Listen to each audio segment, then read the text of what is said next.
My name is Amara. I come from Nok village, deep in the forest of eastern Nigeria. Before the trouble came, we were quiet people. We farmed, we cooked, we danced at the moon festivals, and we told stories by the fire. But all that peace ended when Prince Obasi took the throne. I was 16 when it all happened. But even now, many years later, I can still feel the fear. I can still hear the screams. And sometimes, I still see his face in my dreams. Let me tell you how it all happened. Prince Obasi was the only son of King Isenkem, who ruled Nok for many years. The king was old but kind. He visited homes. He listened to complaints. He gave to the poor. Nobody ever went to bed hungry when he was alive. But his son, Obasi, was different. Even when he was a boy, something was wrong with him. He liked to hurt things, small animals, birds, even other children. One time, he pushed a boy into a cooking fire. The boy's face was never the same. Obasi just laughed. When the elders warned the king, he waved it off. He will grow out of it, he said. But he didn't. Obasi went to the city to study, and we all hoped the city would change him. But when he came back, he was worse. He wore shiny shoes and carried a silver walking stick, though he didn't need it. He looked down on us. He didn't greet the elders. He didn't laugh. He just watched us like a lion waiting to pounce. Then, one day, the king became sick. It was the middle of rainy season. The king had gone to the market in the morning, smiling, buying yams. That night, he was coughing blood.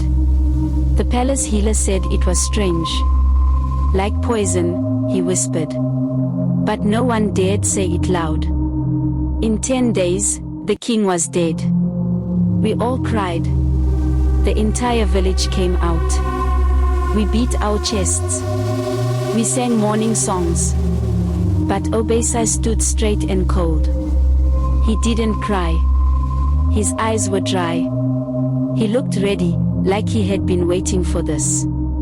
At the burial, he placed the crown on his own head. No meeting. No blessing. Just placed it and said, "I am your king now." Nobody stopped him. We were all too afraid. From that day, Nok became a place of silence and fear. Obasi ruled us like we were animals. He sent guards into the farms. They took food without paying. They beat old men for speaking up. He raised the taxes so high that many people stopped farming altogether. But the worst part, he started taking girls. One by one, girls between 12 and 18 were taken to the palace. The guards would come in the night, knock on the doors, and drag them out. If a family refused, the father would be whipped or disappear. The mothers could only scream. My cousin Adiz was one of them. 14 years old. She loved to dance. She was always singing. Then one night, they came. 3 guards. Big men. They kicked open the door and pulled her out. Her mother begged. They beat her and pushed her down. I stood there, frozen. I didn't say a word. I hate myself for that. We never saw Adiz again. 1 month later, Prince Obasi announced a festival. He said he was looking for a bride. He ordered every family to bring their daughters to the square. Girls were lined up like goats at the market. Obasi walked down the line, looking at them like meat. Then he pointed to my friend Neka. She was brave. She looked him straight in the eye. "You will be my queen," he said. Neka replied, "No." Silence. You could hear the birds stop singing. Prince Obasi smiled a little. But not with his eyes. "That's not how this works," he said. Neka said nothing else. She was taken away that night. Her body was found 2 days later by the river. Her hands were tied behind her back. Her mouth was swollen.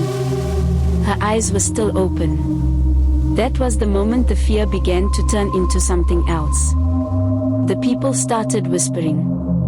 In the markets, in the farms, and at night behind closed doors. We were tired of being afraid. Old Georgia, the hunter, was the first to speak up. He had fought in the war against the raiders long ago. He had lost 2 fingers and part of his ear, but he was sharp and strong.